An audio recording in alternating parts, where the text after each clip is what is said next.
Baik, bismillahirrahmanirrahim. Assalamualaikum warahmatullahi wabarakatuh. Innal hamdalillah nahmaduhu wa nasta'inuhu wa nastaghfiruh wa na'udzu billahi min shururi anfusina wa min sayyiati a'malina.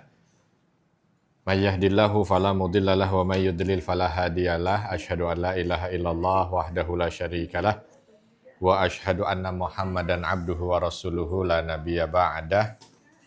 Allahumma salli wa sallim wa barik ala nabiyyina Muhammadin wa ala alihi wa ashabihi wa mawalah ma ba'd. Rabbi shrah li sadri wa yassir li amri wahlul 'uqdatam min lisani yafqahu qawli. Allahumma 'allimna ma yanfa'una wanfa'na bima 'allamtana. Allahumma hdina wahdi bina waj'alna sababan wa sabilan liman ihtadah.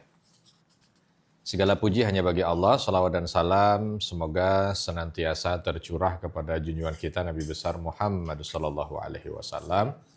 Alhamdulillah, Bapak dan Ibu sekalian, kita disampaikan pada liqa atau pertemuan yang ke-9. Waduh, ini tanpa terasa sudah ke-9 ya. Dan kita sudah sampai pada fase Nabi Shallallahu Alaihi Wasallam di masa dewasa. Kemarin adalah cerita tentang bagaimana Nabi Shallallahu Alaihi Wasallam berjumpa dengan Khadijah. Yang bisa jawab pertanyaan, saya kasih hadiah Baba Water. Ya. Pertanyaannya, Nabi Shallallahu Alaihi Wasallam menikah itu di usia 25 tahun dengan Khadijah. Tapi pertanyaannya bukan itu. Pertanyaannya, menikah dengan Khadijah itu jarak berapa lama setelah kepulangan dari membawa barang dagangan?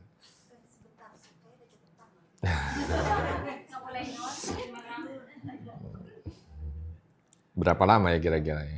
Berangkat untuk membawa barang dagangan Khadijah kurang lebih di umur 21 tahun. Berangkatnya di umur 21 tahun. Menikahnya di umur 25 tahun. Tapi pulang dari bawa barang dagangan sampai menikah itu berapa lama? Berapa lama kira-kira? Sudah sampai Mekah lagi.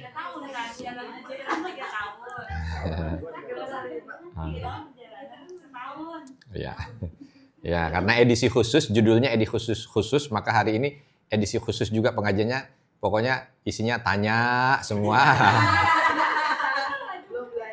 Ya, dan nanti dijawab semua gitu. Iya. Nggak apa-apa, karena itu kemarin juga belum dibahas ya.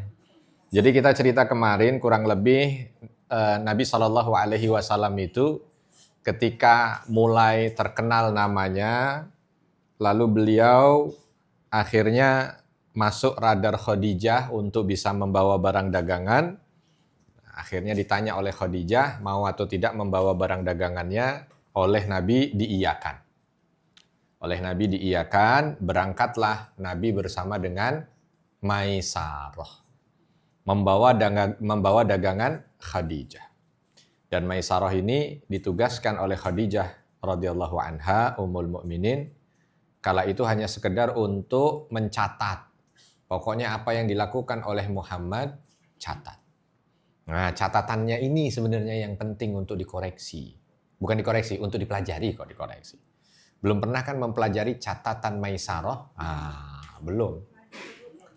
Masih saya rahasiakan. Ya, nggak boleh dirahasiakan ya Mia. Iya. Iya, ilmu nggak boleh pelit. Karena ini memang unik, Maisarah ini unik. Uniknya apa? Maisarah ini dalam kisah sejarah Nabi Muhammad SAW itu pasti keluar nama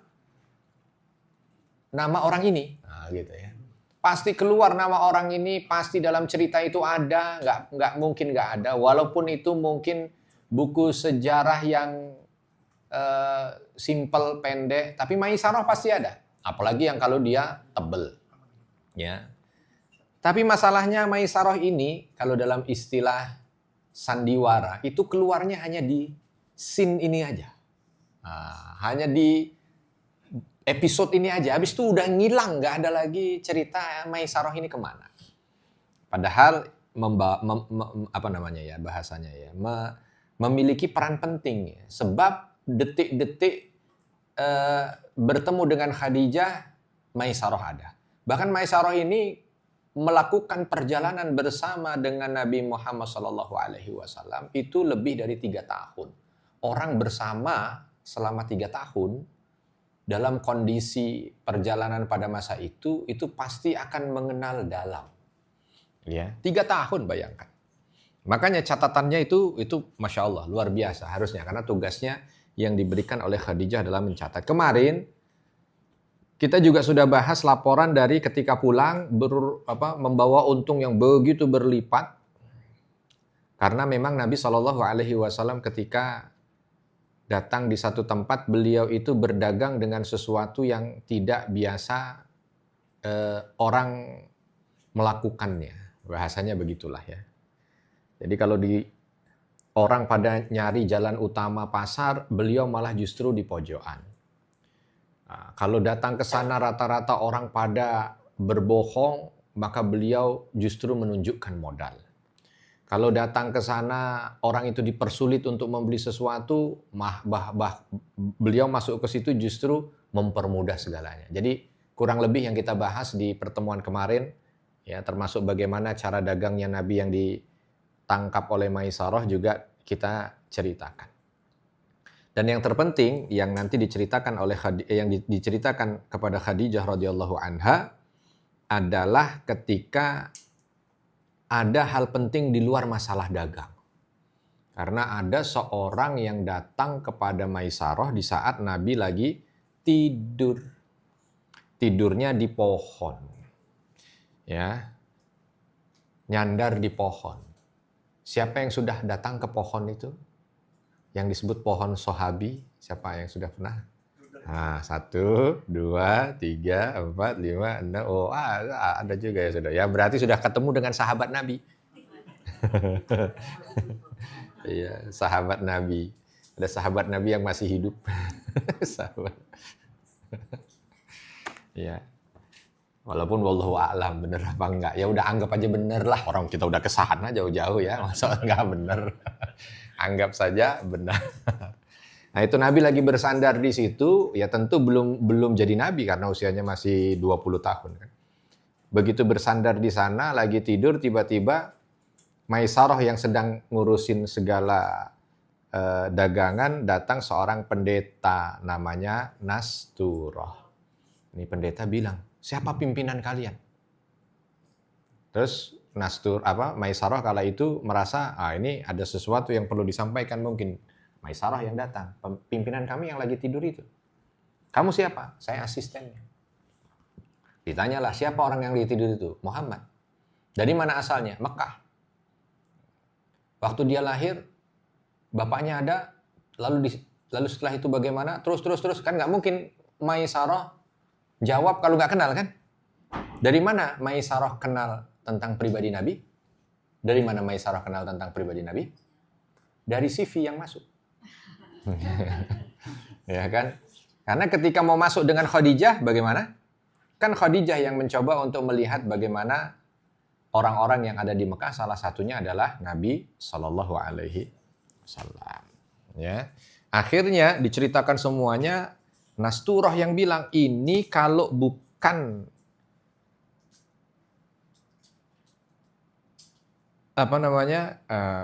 kalimatnya begini, ini orang yang akan membawa perkara besar di akhir zaman.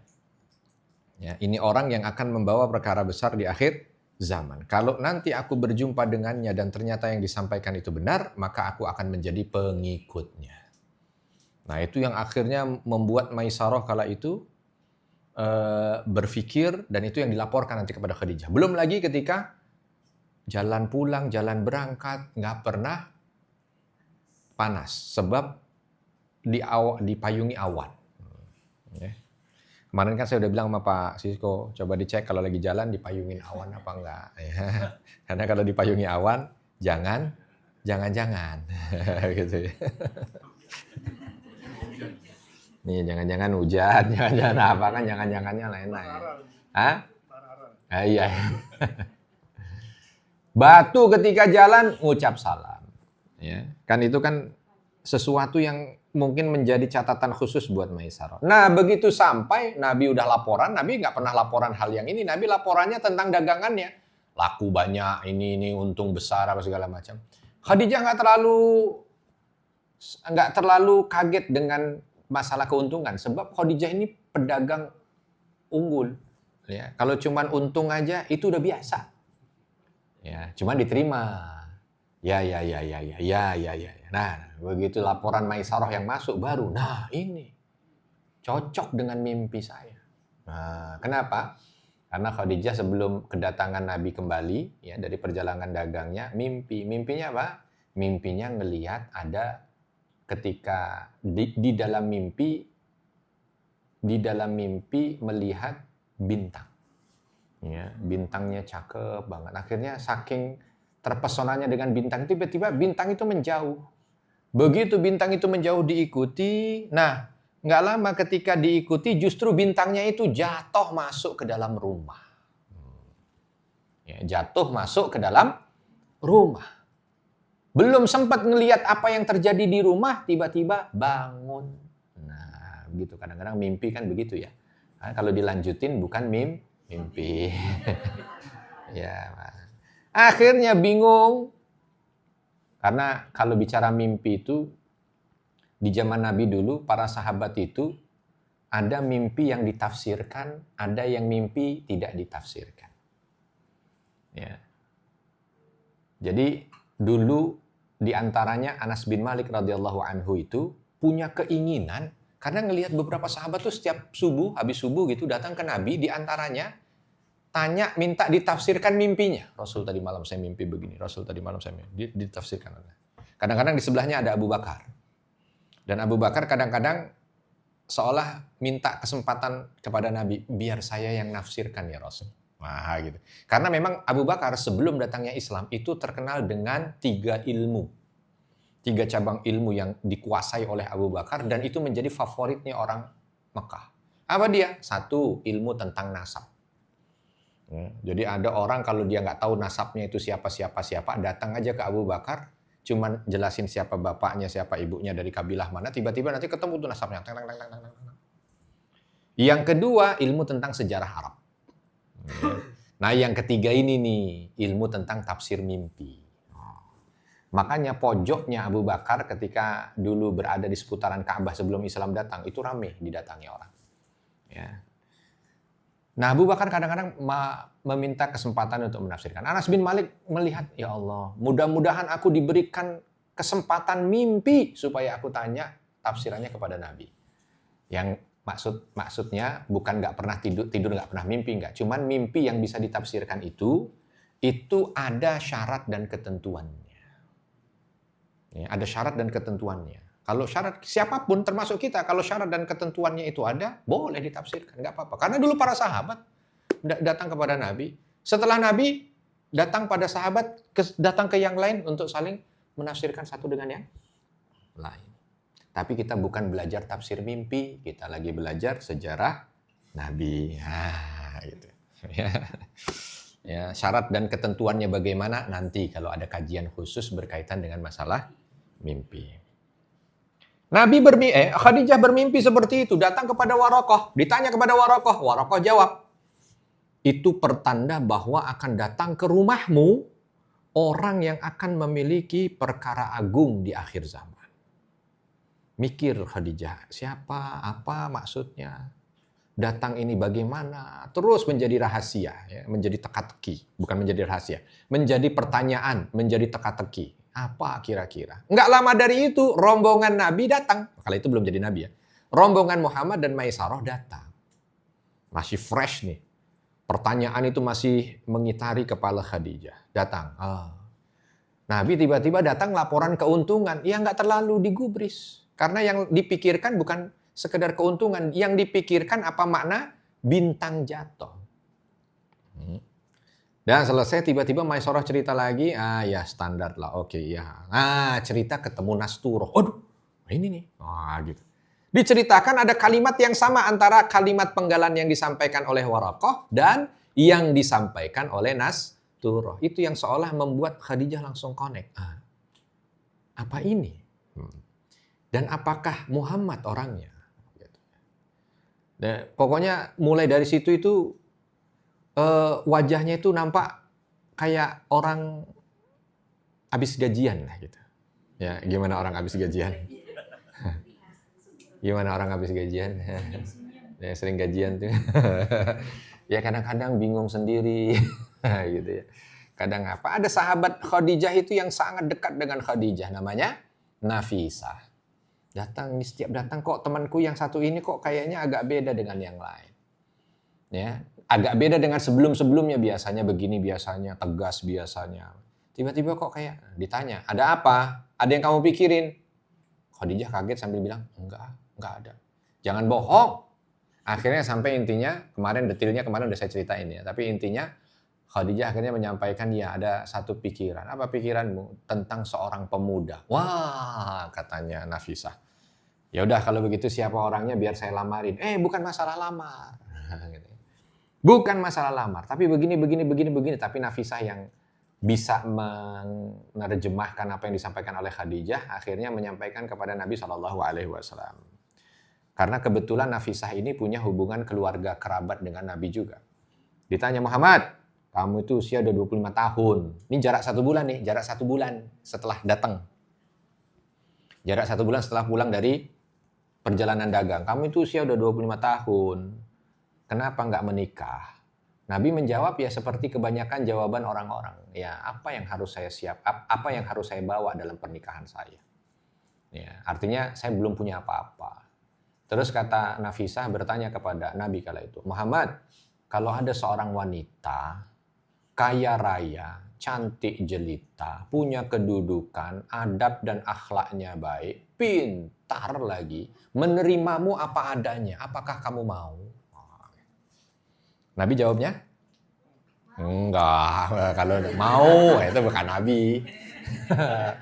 Kalau mau itu bukan Nabi. Nabi hanya tanya, siapa dia? Nafisah sambil senyum bilang, Khadijah. Oh, kalau Khadijah, saya tanya dulu paman-paman saya. Ya, Khadijah, waduh, alhamdulillah. Enggak gitu. Tanya dulu pada pamannya.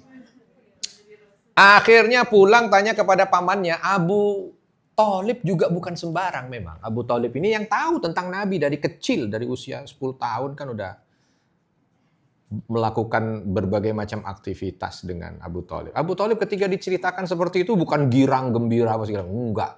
Abu Thalib bilang, kalau dia betul bisa mendapatkan engkau, wahai Muhammad, beruntung dia. Ya, Abu Thalib enggak bilang, Muhammad jangan sia-siakan. Enggak. Ya. Kalau memang dia, maksudnya Khadijah radhiyallahu anha, dapat engkau wahai Muhammad, beruntung dia. Bukan karena apa-apa, karena memang tahu, Abu Thalib tahu bagaimana Nabi.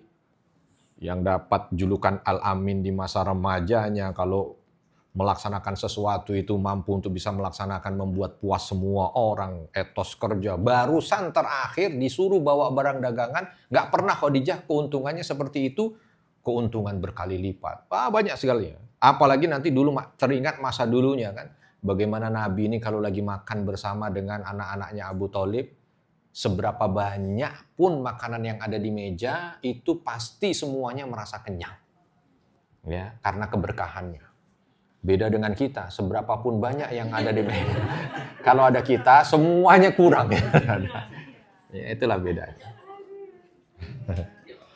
Ya, semua kalau ada Nabi jadi ringan semua. Bahkan bangunnya aja Nabi itu kalau lagi tidur nampak bercahaya dari yang lain.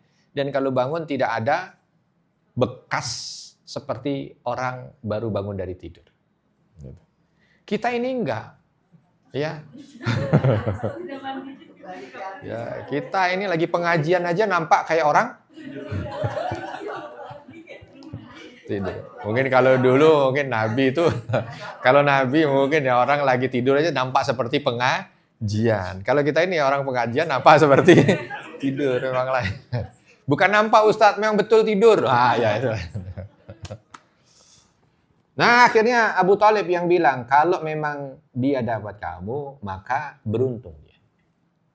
Kalau begitu paman, apa yang harus saya lakukan? Biar aku lamarkan. Dihubungi paman-paman Nabi yang lainnya, semua setuju. Walaupun kala itu banyak upaya penggagalan, sebab banyak orang-orang kaya Mekah yang mereka itu di antara doa yang belum terkabul dan keinginan yang belum tercapai adalah menikahi Khadijah. Ya, nggak ada orang di Mekah itu yang dia itu tidak punya keinginan untuk menikahi Khadijah. Saking Khadijah ini kaya raya, Khadijah ini pintar, cerdas, akhlaknya baik. Walaupun usia ketika dinikahi oleh Nabi itu 40 tahun, tapi kalau dijejer dengan gadis 17 tahun, pasti lebih cantik Khadijah. Itu Khadijah. Gimana nanti di surga kita ketemu? Ya mungkin karena perawatannya juga lain lah ya. Enggak, Allah. Cuman memang begitulah beliau. Akhirnya terjadi lamaran dulu, ya. Dan ketika Nabi SAW datang melamar, dibawa oleh para pamannya, Abu Thalib yang menjadi juru bicara. Dan apa yang disampaikan oleh Abu Thalib lagi-lagi, itu adalah kalimat-kalimat yang menunjukkan bahwa yang dibawa ini adalah seorang pemuda yang memiliki reputasi, yang dibawa ini adalah seorang pemuda yang memiliki nasab yang baik, yang dibawa ini adalah pemuda yang tidak pernah cela akhlak dan lain sebagainya, maka datang dengan kebaikan dan mudah-mudahan diterima dengan kebaikan. Bahasanya kurang lebih begitulah. Lalu diterima oleh Khadijah, kala itu yang menjadi juru bicara dalam sebuah riwayat adalah Waraqah. Sudah tahu tempatnya di mana terjadinya lamaran ini? Belum tahu titiknya. Waktu ke Masjidil Haram belum pernah kan? Nanti umroh bareng saya ya. Nanti insya Allah kita akan tunjukkan sambil kita rekonstruksi ulang. Ya, disinilah letak dulu lamaran itu terjadi.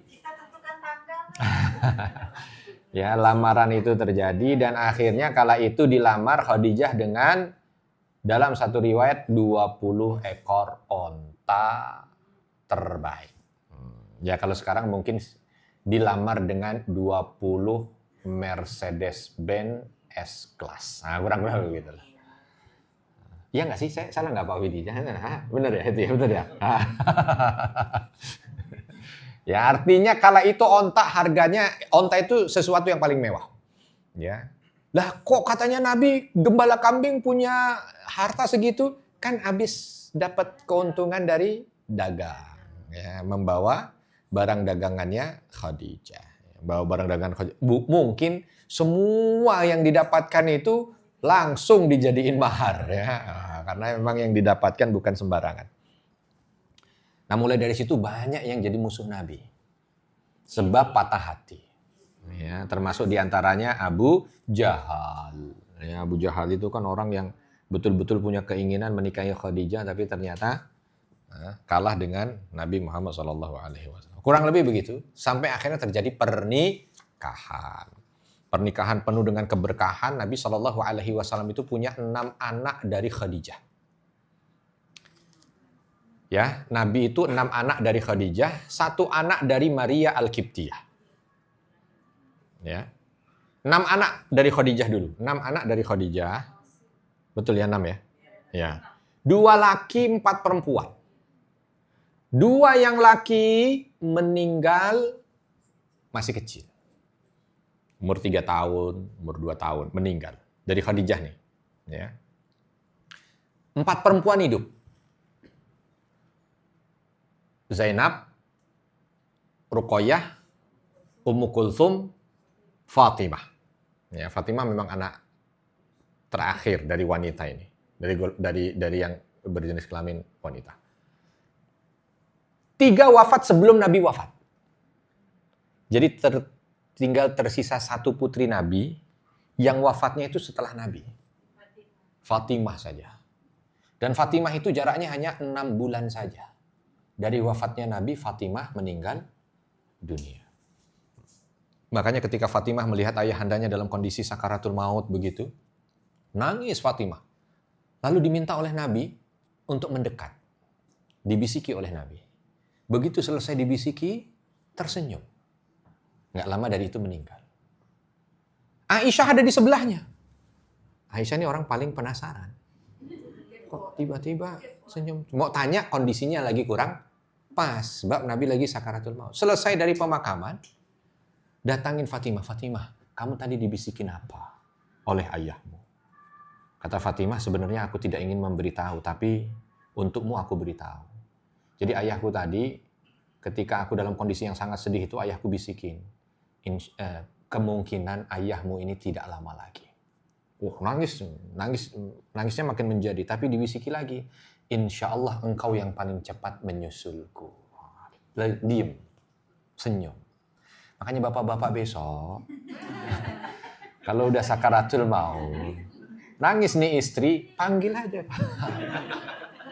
Ma, sepertinya saya tidak lama lagi. Kan, wah. Tapi insya Allah mama juga nggak lama nyusul saya. Itu malah gitu ya. Bukan malah seneng ya. Tawa nangis. Wah. Mati ngajak-ngajak. Ya. Tuh. Nah, itu nubuwah ya. Namanya nubuwahan. Itu bukan hal yang aneh buat seorang nabi. Nabi SAW banyak begitu menyampaikan hal-hal yang belum terjadi, tapi itu termasuk nubuat, ya, mukjizat yang Allah berikan kepada Nabi SAW. Makanya putrinya nanti meninggal tidak lama dari itu. Maka Nabi itu orang yang paling khatam, namanya diuji kehilangan. Sebelum lahir hilang ayah, belum lama hidup harus pindah dari ibunya, tiba-tiba begitu balik ke ibunya, jarak 2 tahun ibu meninggal. Tinggal sama kakek, jarak beberapa tahun kakek meninggal. Punya istri duluan yang meninggal. Lalu anaknya 90% meninggal terlebih dahulu. Jadi kalau umpama orang mau tanya ujian apa? Ujian ditinggal apa? Orang tua, Nabi punya semua. Ditinggal pasangan, Nabi punya. Ditinggal anak, Nabi punya. Ya. Kadang-kadang kita mungkin nggak selengkap itu. Ya.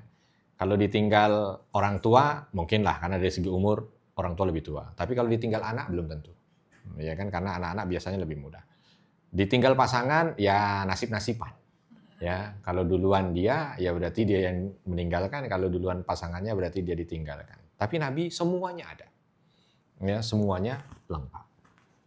Dan Nabi punya cucu. Cucu beliau ada berapa ya jumlah cucunya ya? Hah? Ada 9 ya. 9, yang laki-laki itu 3. Perempuan berarti berapa? 6. Cuman yang laki-laki yang 1, Hasan, Husain, Muhsin. Muhsin meninggal muda. Bayi juga ini. Tinggal tersisa Hasan dan Husain. Makanya kalau kita bicara nanti jalur keturunan Nabi, biasanya kalau nggak dari Hasan dan Husain. Karena memang jalur laki-laki, jalur nasab. Ada orang bilang, emang cucu Nabi nggak ada? Yang lain kan banyak, ya emang banyak. Tapi yang lain wanita. Ya, kalau wanita kan tidak masuk dalam kategori nasab. Begitu kurang lebih. Jadi nanti diambilnya semua dari jalur Fatimah kalau bicara cucu Nabi. Nabi dengan Khadijah punya 6 anak. 4 perempuan, 2 laki-laki, 2 meninggal. Semuanya dalam kondisi masih sangat kecil. Nanti ada lagi Ibrahim dari Maria Al-Qibtiyah. Tapi juga sama, meninggal di usia kecil. Ya, itu sudah di Madinah. Kalau yang 6 anak Khadijah semua lahir di Mekah. Ya, semua lahir di Mekah. Berjalan ini perjalanan bersama dengan Khadijah ketika menikah sampai dengan usia 35 tahun. Di usia 35 tahun, berarti berapa tahun tuh sudah menikah? 10 tahun. 10 tahun, dan ketika 10 tahun itu berarti Zainab, Ruqayyah yang merupakan anak-anak pertamanya ya dari wanitanya itu usianya sudah ada yang 8 tahun, ada yang 7 tahun. Pernah dalam satu kesempatan, anak-anak ini lagi jalan main sama teman-temannya, namanya anak-anak kan biasa kan. Lagi jalan main sama teman-temannya. Ini untuk menunjukkan bagaimana Khadijah walaupun Islam belum datang, tapi sudah mengajarkan ketauhidan. Sebab Khadijah itu termasuk yang tidak pernah, orang Quraisy yang tidak pernah nyembah berhala. Jadi orang Quraisy itu, hidup mereka biasanya nyembah berhala. Tapi ada beberapa orang yang dalam hidupnya itu nggak pernah sujud sama berhala. Nah ini rata-rata yang nanti mereka akan masuk Islam pertama kali, Abu Bakar, tuh, Utsman, Abdurrahman ibn Auf, Khadijah. Itu memang karena dari awal mereka itu tidak setuju dengan apa yang diyakini oleh orang-orang Quraisy, nyembah berhala. Nah Khadijah juga begitu. Pernah Zainab dengan Ruqayyah ini ketika lagi jalan bersama dengan teman-temannya, tiba-tiba teman-temannya ini pada menghampiri berhala. Ya, pada menghampiri berhala. Dan ketika menghampiri berhala itu, di antara mereka mempersembahkan korma yang mereka pegang. Namanya anak kecil. Kalau anak kecil Mekah, pernah lihat anak kecil Arab? Anak kecil Arab itu pegangannya korma yang ada masih pelepahnya. Zaman dulu. Kalau zaman sekarang, anak kecil Arab pegangannya handphone. Ya, itu dipegang tuh. Ya, pelepah kurma itu sambil mereka makan sambil main-main. Ya, kayak kalau kita apa sih merek kurma yang masih ada tangkainya itu? Ya, begitulah kebayang ya. Itu sambil makan, sambil main, sambil makan. Nyampe lah di berhala. Yang teman-temannya itu pada ngasih kurma itu sebagai sesembahan, terus mereka sujud. Zainab dan Ruqayyah di situ justru mengingatkan pada teman-temannya. Kalian kenapa sujud sama patung? Yang dia sendiri tidak bisa memberikan apa-apa. Teman-temannya marah dong, yang kecil-kecil itu kan. Jangan hina, ini adalah Tuhan kita. Katanya Zainab sama Ruqayyah, bukan, siapa bilang dia Tuhan. Ya, ada satu riwayat yang mengatakan, kala itu Zainab sama Ruqayyah, kalau nggak percaya nih, korma yang kamu kasih, saya ambil. Kalau dia tidak menjaga kormanya, berarti dia itu nggak bisa apa-apa. Gitu, anak kecil gitu. Ini korma kamu aja nih, kalau saya ambil kamu marah. Tapi kita lihat ini, yang katanya Tuhan, kalau saya ambil bagaimana? Diambil sama Zainab. Tuh, nggak apa-apa. Temennya pada bingung. Gitu ya. Kisah ini masyhur, artinya ada indikasi bahwa keluarga yang dibina oleh Khadijah dan Nabi SAW, walaupun Islam itu belum hadir, tapi sudah menjaga ketauhidan untuk tidak sujud pada berhala. Ya. Padahal Islam belum datang itu. Islam belum datang. Sampailah di usia Nabi SAW 35 tahun. 10 tahun perjalanan pernikahan itu. Ada satu peristiwa besar. Apa dia peristiwanya? Ka'bah ini sudah mau roboh. Ya, Ka'bah sudah mau roboh. Ini usia Nabi 35 tahun. Di sini yang 35 tahun siapa? Ya. Ada 35. Iya, 34 ya, Pak ya. Ya, berarti bukan, Pak. Saya 35, cari yang 35 aja. Jadi di usia 35 tahun otomatis kan tetap belum menjadi belum menjadi pimpinan lah. Di usia 35 tahun itu kan undang-undang MK juga belum boleh jadi. Ini saya bicara yang belum diganti. Jadi belum waktunya, memang belum waktunya. Makanya juga kalau dilihat tuh, jangan kita nggak ngomong itu yang namanya. Nah, di usia 35 tahun itu Ka'bah mau roboh. Tapi orang-orang Mekah nggak ada yang berani untuk memperbaiki. Kenapa? Karena mereka masih teringat 35 tahun yang lalu ada sekelompok orang ingin menghancurkan Ka'bah, tiba-tiba nggak nyampe Ka'bah. Baru sampai di Mina sudah dihujani oleh batu dari makhluk yang mereka sendiri nggak tahu apa itu. Mereka belum tahu kalau itu ababil, orang surat Al-Filnya belum turun gitu. Jadi, nah itu mereka masih ingat itu. Jangan-jangan kalau kita, iya memang Ka'bah ini udah mulai mau roboh, kalau didiemin paling setahun 2 tahun ambrol bangunannya. Cuman kalau mau kita perbaiki, Kita masih trauma dengan kejadian 35 tahun yang lalu. Ada orang yang ingin menghancurkan Ka'bah, tiba-tiba ada makhluk aneh yang datang menghancurkan mereka. Ramailah mereka. Iya enggak, iya enggak, iya enggak. Sampai ada satu yang bernama Mughirah. Kala itu Mughirah tuh yang datang.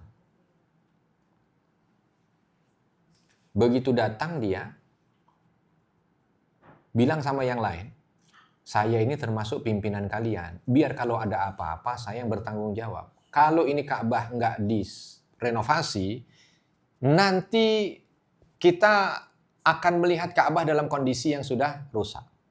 Ya. Tapi kalau kalian takut untuk merenovasi, biar saya dulu yang akan mengawali. Dengan palu saya ini, saya hancurkan Ka'bah. Kalau nanti kalian lihat yang aneh di langit, jangan lanjutin. Tapi biar saya aja yang jadi korban. Oh, gitu. Itu pemimpin tuh begitu. Ya. Ya, pemimpin itu yang sakit dulu. Ya. Kalau enggak yang susah lah. Bagaimana cara mengatasi macet? Susah kalau pemimpinnya nggak pernah macet. Orang macet, di mana macet? Saya nggak pernah macet. Ya nggak pernah macet. Karena kalau lewat selalu di... Ya. Bagaimana mengatasi banjir? Susah mengatasi banjir. Kenapa? Karena rumahnya nggak pernah kebanjiran. Banjir di mana banjir? Saya nggak banjir. Nah, repot ya. Ini Mughirah duluan, saya duluan. Ya. Terus diminta kalian pindah aja. Nyingkir dulu, nyingkir ke balik bukit, nyingkir. Kalian lihat, kalau ternyata nggak ada apa-apa di langit, nah berarti langit setuju. Tapi kalau enggak, ya biar saya yang jadi korban. Diangkat. Sambil lihat kanan kiri mungkin kali ya. Kalau dipukul itu satu sudutnya. Boom. Rontok seperempat. Nggak dilanjutin sambil lihat.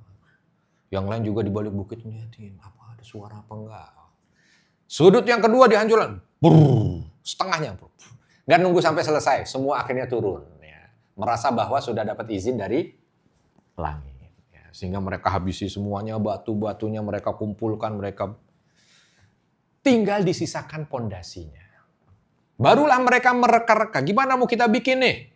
Karena sementara itu, ketika Ka'bah ini belum direnovasi, menurut mereka bangunannya sudah tidak sesuai.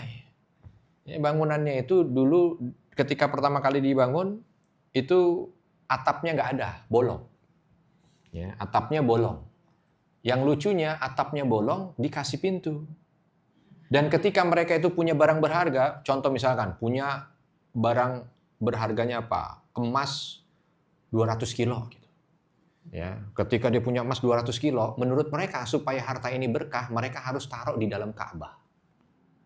Nah, begitu ditaruh di dalam Ka'bah, dulu nggak ada orang yang tinggal di seputaran Ka'bah, harus agak menjauh dari Ka'bah. Jam 12 malam, yang datang maling. Naik ke atas. Ya, ngambil. Begitu pagi, hilang. Bingung. Ini diambil malaikat. Nah, itu contohnya. Pokoknya banyak yang nggak relevan. Ya. Sehingga akhirnya mereka bikin yang pintu Ka'bah masih nempel dengan bawah. Jadi kalau pas lagi ada banjir, udah itu masuk Ka'bah, udah porak-poranda semuanya. Karena Ka'bah itu letaknya ada di bawah kan, di lembah. Akhirnya mereka bilang, bagaimana nih? Nggak bisa kalau yang seperti dulu kita bikin ulang, nggak bisa. Harus ada apa bahasanya ya? Bukan terobosan. Apa kalau bangunan itu direka ulang apa? Hah? Ya, renovasi sambil di rekonstruksi, ya, ada apa lagi ya? ya, diredesain lagi untuk sesuai dengan kebutuhan.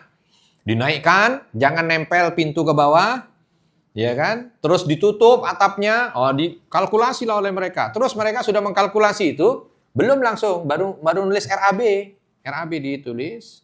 Mereka sepakat, jangan dipakai untuk bangun Ka'bah ini uang dari harta haram, tapi harus dari harta halal. Dikumpulkanlah, orang Quraisy dulu punya 2 rekening Bapak Ibu, rekening halal dan rekening haram.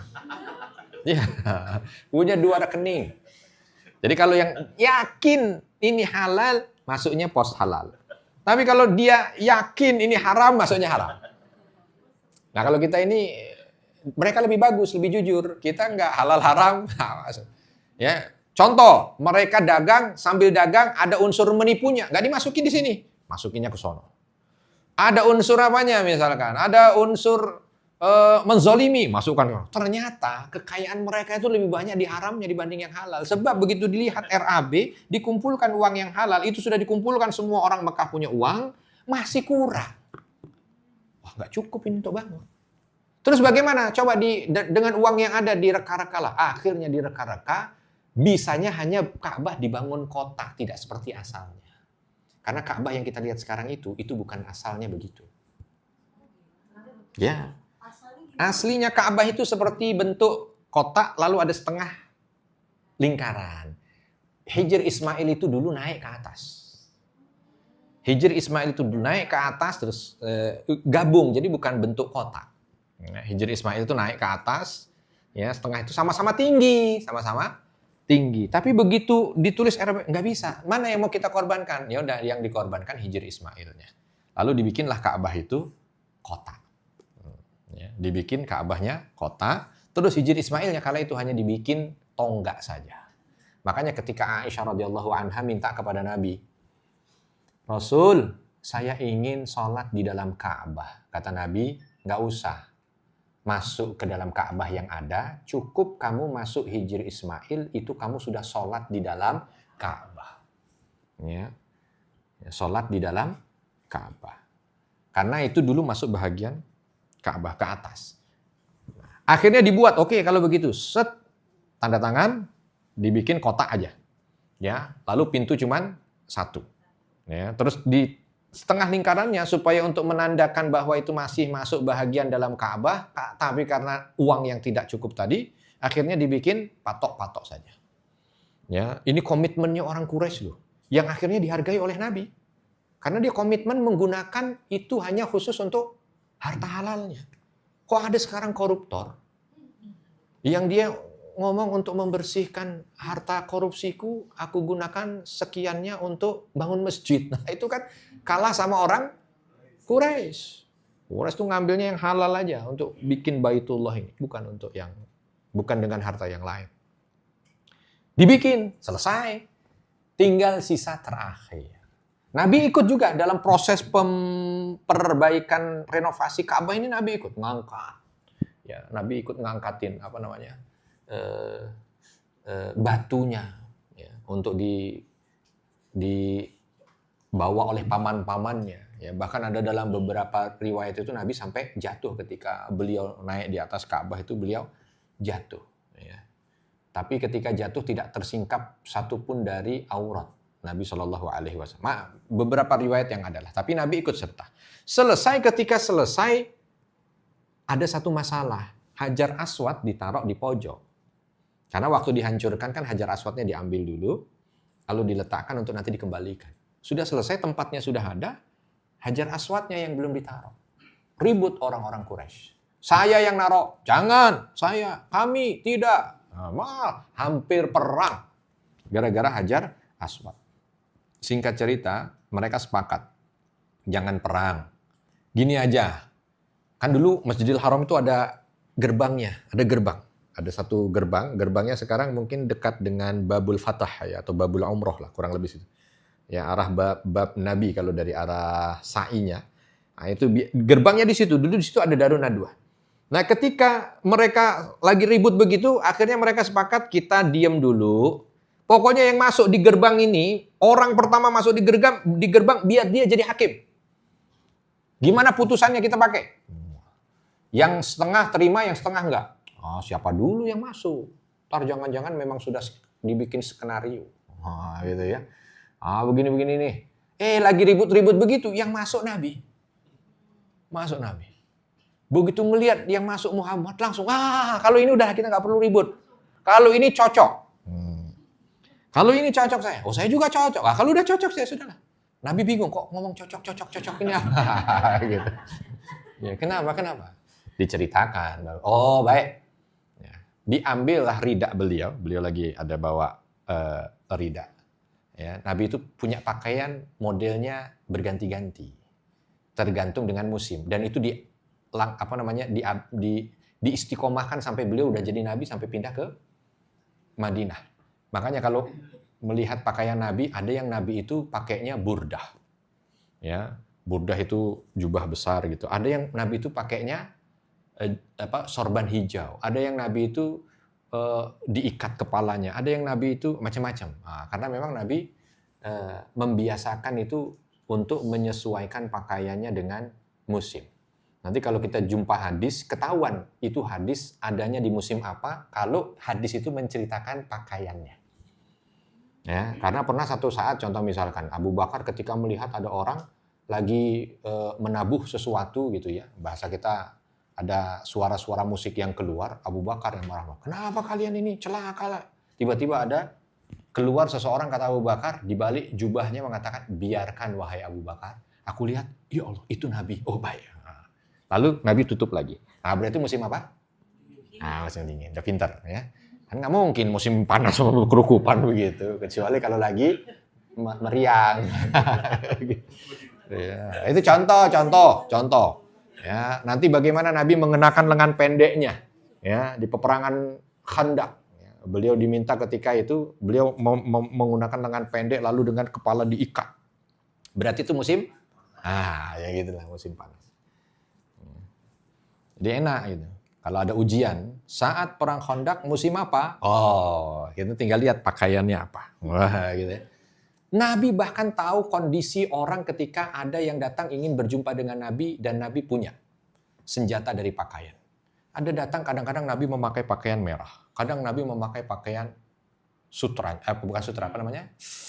Wool. Ya. Kadang Nabi memakai pakaian, kadang Nabi menyesuaikan dengan orang yang akan datang. Ya. Mungkin bahasa kita kalau yang datang itu tamu dari Arab pakai gamis. Nah. Yang datang dari Pekalongan pakai batik. Gitu. Iya, Nabi luar biasa.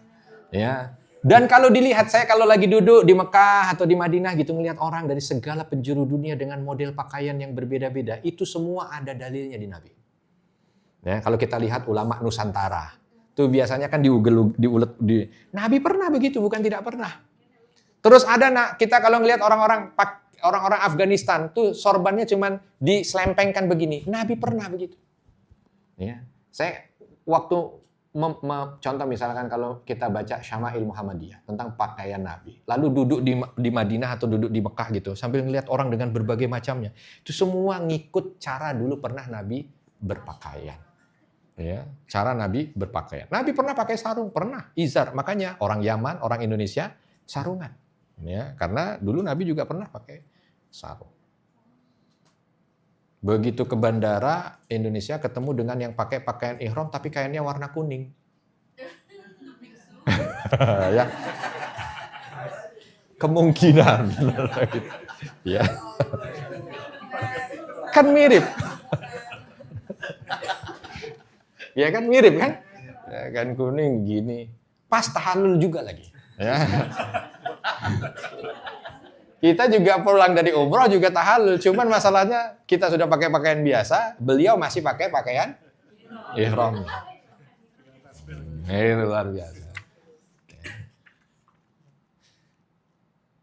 Nah apa? Gara-gara direkam apa? Enggak. Begitu datang Nabi dengan sorbannya diletakkan, diminta. Begini caranya kata Nabi, pimpinan-pimpinan kalian datang. Gimana? Pegang setiap ujung ini. Nanti nggak usah ribut siapa yang mau meletakkan. Semua dari kalian meletakkan. Tinggal kalian bawa ini. Ya, kata orang-orang, nanti dulu. Terus yang megang Hajar Aswadnya siapa dulu? Kata Nabi, tidak seorang pun dari kalian. Nah terus, aku. Kalau engkau nggak apa-apa ada. Oke. Karena elektabilitas Nabi lagi tinggi-tingginya itu. Ya. Itu mau lawan kotak kosong, mau lawan apa itu, gak ada masalah. Ya, ini nanti 3 tahun, usia 37 itu udah suara luar biasa. Mereka minta agar Nabi menjadi pemimpin mereka. Nanti makanya di usia 37 baru beliau itu banyak berkhalwat. Ya, menyendiri di Gua Hira. Bukan mau cari wangsit, bukan. Juga bukan nunggu wahyu kan, udah katanya saya Nabi ya usia 40 nih. Enggak, bukan begitu. Nabi nggak tahu kalau beliau akan ditunjuk jadi Nabi, cuma di usia 37. Sejak perkara itu makin gencar orang menyebut nama Nabi untuk menjadi pemimpinnya orang-orang Quraisy. Ya. Nah, singkat cerita, diangkatlah dengan tangan beliau yang mulia, diletakkanlah di atas kain itu tadi. Dibawa oleh mereka. Mendekat ke tempatnya Hajar Aswad. Nabi yang angkat, lalu diletakkan di sana. Nah, gitu. Itu kemuliaan yang Allah Subhanahu wa Ta'ala berikan. Makanya dalam hidup itu tidak ada yang apa? Kebetulan. Enggak ada. Semuanya sudah merupakan takdir Allah Subhanahu wa Ta'ala. Mosok dari sekian banyak orang, waktu lagi rame nunggu, siapa yang masuk pintu itu, ternyata yang masuk Rasul. Kan kalau enggak, orang biasanya Rasul enggak pernah terlambat kok. Rasul biasanya datang di situ. Kala itu sedang datang, datang. Ya. Itu bahagian daripada takdir. Maka banyak kita belajar dari sejarah ketika bicara tentang sejarah Rasul, sejarah para sahabat. Itu betul-betul kita merasa diajarkan kalau hidup ini bukan hanya sekedar karena ikhtiar seorang atau karena aktivitas seseorang, tapi karena desain dari Allah Subhanahu wa Ta'ala. Nah, selesai di situ. Nah, karena selesai, ya sudah selesai. Nah, ya. Ya. Oh, belum. Yang mana? Pulang dari berdagang sampai menikah. Berapa tahun? Oh, jaraknya. Dari selesai sampai di Mekah, 3 bulan menikah. Ya, sebulan dilamar, persiapan pernikahan 2 bulan, habis itu menikah. Jadi jaraknya 3 bulan. Ya, 3 bulan sejak kepulangan sampai dengan menikah. Oke, kita baca Arabnya dulu. Kitabnya ada yang bawa? Bawa kitabnya? Nah, kalau enggak nih, dibawa pakai ini aja, enggak apa-apa. Ustadz Akbar baca. Nanti Ustadz Sisko dibaca terjemahannya. Nah, satu paragraf, nanti gantian Ustadz Sisko baca Arab. Ishtirakuhu fi bina'il Ka'bah. Bahasa Indonesianya ikut sertanya Nabi dalam membangun Ka'bah. Bismillah, wassalatu wassalamu ala Rasulillah. Qala al-muallif rahimahullah, ishtirakuhu sallallahu alaihi wasallam fi bina'il Ka'bah. Al-Ka'batu awwalu baiti bunya 'ala ismillahi wal ibadatillah wa tauhidihi fihi. بناه أبو الأنبياء إبراهيم عليه السلام بعد أن عانى من حرب الأصنام وهدم المعابد التي نصبت فيها. بناها بوحي من الله تعالى وأمر له بذلك. وإذ يرفع إبراهيم القواعد من البيت وإسماعيل ربنا تقبل منا إنك أنت السميع العليم. وقد تعرضت الكعبة بعد ذلك للعوادي التي أوهت بناياها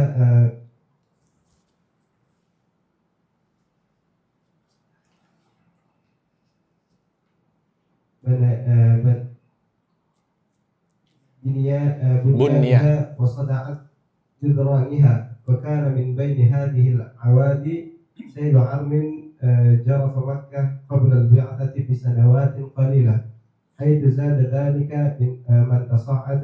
من تصدع جدرانها وضعف بنيانها. فلم تجد قريش بدا من إعادة تشييد الكعبة حرصا على ما لهذا البناء من حرمة وقداسة خالدة.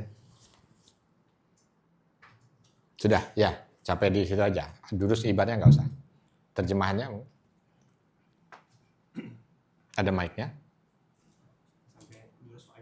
Iya. Kurang 1 paragraf lagi. ولقد شارك الرسول صلى الله عليه وسلم قبل البعثة في بناء الكعبة وإعادة تشييدها مشاركة فعالة. فلقد كان ينقل الحجارة على كتفه ما بينها وبينه إلا إزاره. وكان له من العمر إذا ذاك 35 سنة في الأصح.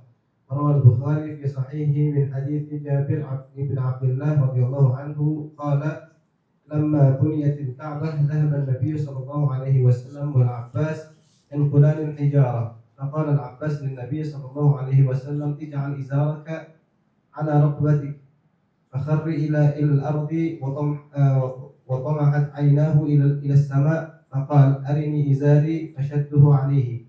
لقد كان له صلى الله عليه وسلم أثر كبير في حل المشكلة التي تسببت عن اختلاف القبائل حول من يستحق أن ينالوا شرف وضع الحجر الأسود في مكانه، فقد خضع جميعهم لاقتراحه الذي أبداه حلا للمشكلة، علما منهم بأنه الأمين والمحبوب من الجميع.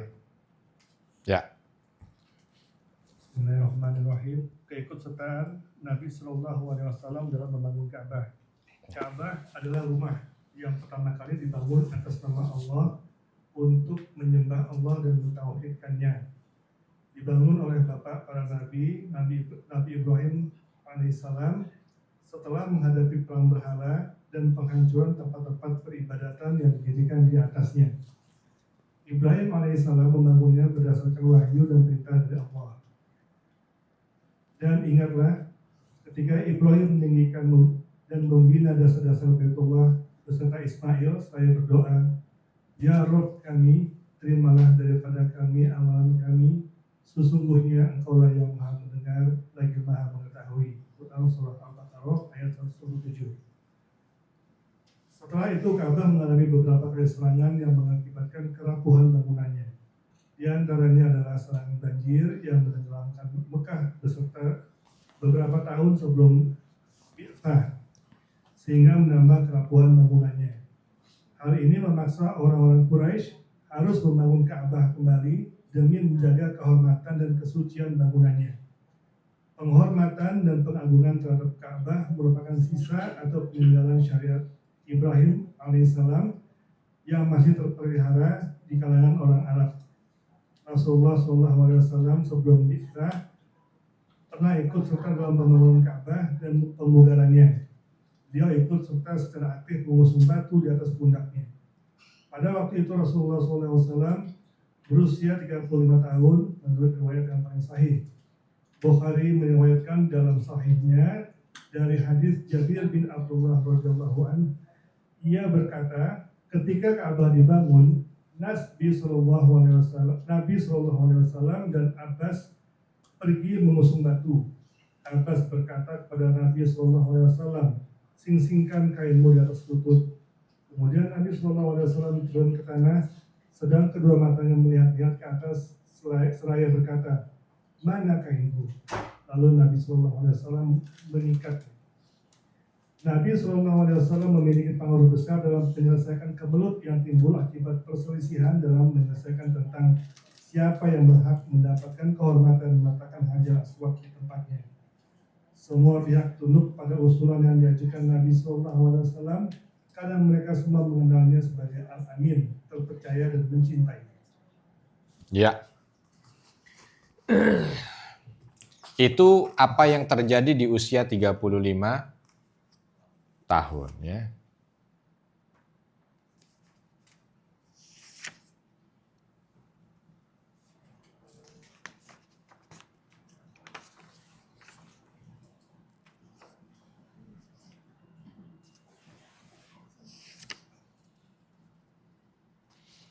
Bab berikutnya adalah sudah masuk dalam detik-detik turunnya wahyu. Cuman ini takut kalau kita masuk ini pasti akan butuh waktu tidak kurang dari 1 jam lagi. Ya. Ya, takut saya nanti Bapak Ibu terlalu lama karena ini sudah. Lebih baik saya akan manfaatkan sisa dari pertemuan kita ini untuk bisa menggalinya dengan tanya jawab. Silakan kalau ada yang ingin menjawab dipersilahkan. Nah, ya silakan. Ya Umi, silakan Umi. Waalaikumsalam warahmatullahi wabarakatuh. Ustaz tadi ada tentang mimpi ya. Mimpi yang diterjemahkan seperti sahabat Abu Bakar Siddiq. Tetapi takwil mimpi itu adalah sesuatu yang nggak boleh gitu dalam agama kita. Itu bagaimana? Iya. Takwil mimpi nggak boleh nggak? Nggak ada yang tidak membolehkan takwil mimpi, nggak ada. Karena memang banyak di masa Nabi Shallallahu Alaihi Wasallam, bukan satu, banyak di masa Nabi Shallallahu Alaihi Wasallam yang Nabi menakwilkan mimpi para sahabat. Lalu para sahabat menakwilkan mimpi. Bahkan bukan hanya sekedar itu, para khalifah banyak yang mimpi. Contoh misalkan, mungkin masyhur cerita ada seorang Yahudi yang masuk ke Madinah, mau mengambil jasad Nabi, dia pura-pura jadi Muslim, ya kan? Emang ketahuan dari mana? Mimpi. Ya, kan orang nggak ada yang tahu. Tapi Khalifah kala itu kok merasa selalu ingin ke Madinah. Nabi minta supaya datang ke Madinah, datang. Ya, begitu datang ternyata bingung juga mau ngapain. Ternyata itu Muslim, bahkan bukan Muslim pun. Kemarin kita bahas tentang bagaimana bagaimana Zam-Zam itu ditemukan. Abdul Muthalib bagaimana mengetahui kalau Zam-Zam itu ternyata tidak diangkat ke langit dan harus digali? Mimpi.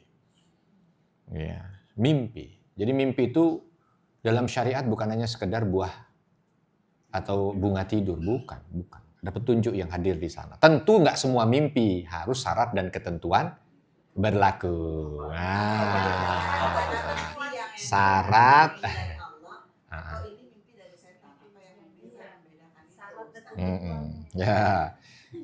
Jadi syarat dan ketentuannya berlaku. Kalau syarat dan ketentuannya berlaku, insya Allah. Nah, contoh misalkan kalau ada pertanyaan bagaimana membedakan antara mimpi ini dari Allah dan mimpi ini dari setan atau mimpi ini gangguan setan. Ya. Gampang, kalau mimpi itu yang buruk-buruk setan. Kalau mimpinya itu ternyata makan nasi kebuli, ya.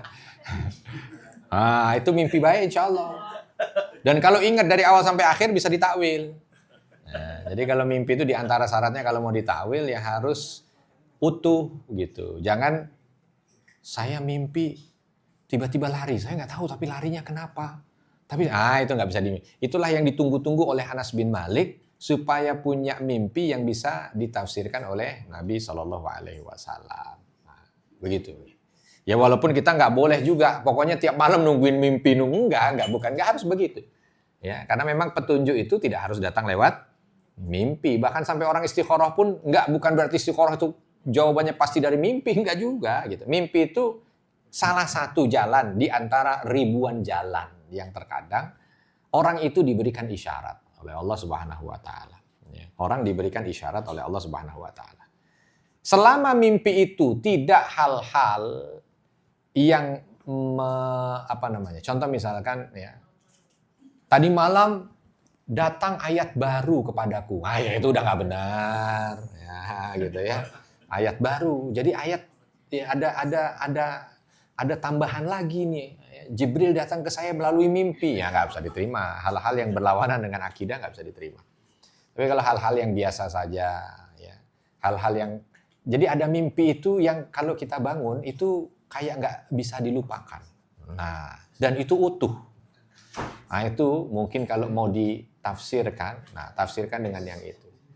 Ya, tapi ditafsirkan juga dengan tafsiran yang baik dan jangan yakin kalau itu tafsirannya adalah itu. Ya nggak ada yang tahu lah. Ya, namanya juga nafsir. Ya, namanya nafsir kan begitu. Makanya nanti ketika beberapa ulama terdahulu bukan dukun loh ya. Para ulama yang kelasnya memang luar biasa mereka dalam keilmuan Islam banyak menulis tentang beberapa hal yang berkaitan dengan mimpi atau takwil mimpi. Ya. Nah, mereka rahimahullah juga memberikan batasan-batasan, memberikan pandangan-pandangan berkaitan dengan masalah mimpi. Kalau kita lagi city tour Mekah, ya, terus habis dari Arafah menuju ke Musdalifah, tuh kita lihat di gunung ada saluran air.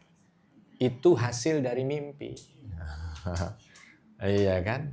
Dan ternyata betul terbukti apa maksudnya nggak tahu, udah pokoknya bikin aja ya. Begitu dibikin saluran air ternyata haji tahun itu kekeringan. Andai tidak ada saluran air itu, maka banyak yang meninggal dunia kan?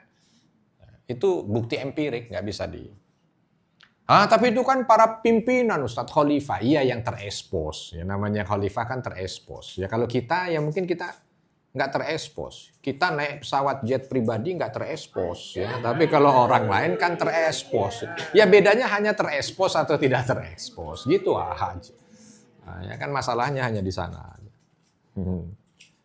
Ya. Menyambung tadi pertanyaan Umi tadi. Ya. Bagaimana sebaiknya kita bersikap terhadap suatu takwil mimpi? Tidak perlu bersikap. Ya. Ya. Contoh realnya gimana? Contoh realnya. Ya, misalkan Contohnya ada orang mimpi, dia mimpi terus ditakwil. syarat dan ketentuannya sudah terpenuhi. Syarat dan ketentuan sudah terpenuhi. Ya. Padahal kan belum ngaji syarat dan ketentuannya. Kok tiba-tiba udah tahu syarat dan ketentuannya? Dianggap ini pancingan sebenarnya. Iya. Nah, kemudian datang orang ini datang kepada orang yang memang punya ilmu lah. Iya. Ditakwilkan. Diberi takwil itu. Bagaimana sikapnya? Bagaimana kita? Iya, udah sikapi positif aja. Misalkan ditakwilkan dengan yang baik, doakan. Ya Allah, mudah-mudahan terkabul. Disikapi yang ditakwilkan yang buruk, ya doakan aja. Ya Allah, mudah-mudahan tidak terjadi. Gitu aja. Ya, tetap harus. Prinsipnya menyikapi dunia saja. Menyikapi dunia itu santai. Kalau menyikapi akhirat berat. Menyikapi dunia. Kan ada orang yang stres gara-gara mimpinya ditakwil. Kenapa harus stres? Jangankan mimpi ditakwil, kenyataan aja kita nggak boleh stres kok. Ya Allah, saya ditafsirkan mimpi, saya masuk rumah sakit, stres saya. Lah, orang kita masuk rumah sakit aja nggak stres, ini cuma mimpi ditakwil aja udah stres kan? Enggak gitu. Ya, begitu sih kurang lebih begitu. Jadi ya tetap boleh ya untuk bisa direspon ya, respon sewajarnya. Kecuali kalau mimpi itu nanti ada mimpi berulang dengan kondisi yang sama. Maka sebagian ulama mengatakan mimpi berulang dengan kondisi yang sama, lalu itu ada urusannya dengan orang banyak, maka harus ditindaklanjuti dengan lebih seksama. Begitu. Ya. Tiba-tiba saya mimpi misalkan, beberapa hari, mimpinya singkat. Mimpinya cuman 5 telepon, ngangkat. Ingatnya cuma itu, 5 telepon, ngangkat. Tapi berulang. Tiba-tiba besok telepon Prabowo saya. Suruh jadi menteri. Itu harus ditindak lanjuti. Gitu maksudnya itu begitu. Iya, silakan. Ini kenapa Fatimah dan keluarganya itu disebut ahlul bait? Iya. Bagaimana pengertiannya ahlul bait di sini gitu. Maka kadang-kadang ini pengaruh kelari ke Syiah ya. Gitu. Banyak sekali orang-orang Syiah yang akhirnya seperti menspesialisasikan keluarga dari Fatimah ini aja. Iya. Jadi ahlul bait itu adalah anak keturunan Nabi. Ya. Ahlul bait. Ahlul itu artinya keluarga. Al bait maksudnya baitur Rasul. Ya, rumahnya Rasul. Ya, keluarga dari rumah ini menunjuk pada rumah Nabi Muhammad SAW. Ya, semua keluarga yang ada di sana itu adalah ahlul bait. Cuman kalau memang bicara nasab larinya ke laki. Nabi tidak punya anak laki-laki. Ya, akhirnya para ulama melihat anak laki terdekat. Anak laki terdekatnya adalah cucunya.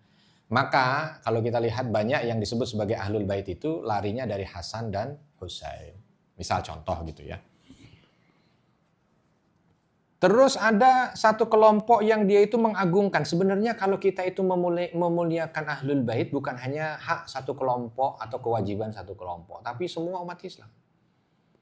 Dalam surah Asy-Syura kan. Qul la as'alukum alaihi ajr illal mawaddata fil qurbah. Kan gitu. Ya nggak begitu ayatnya.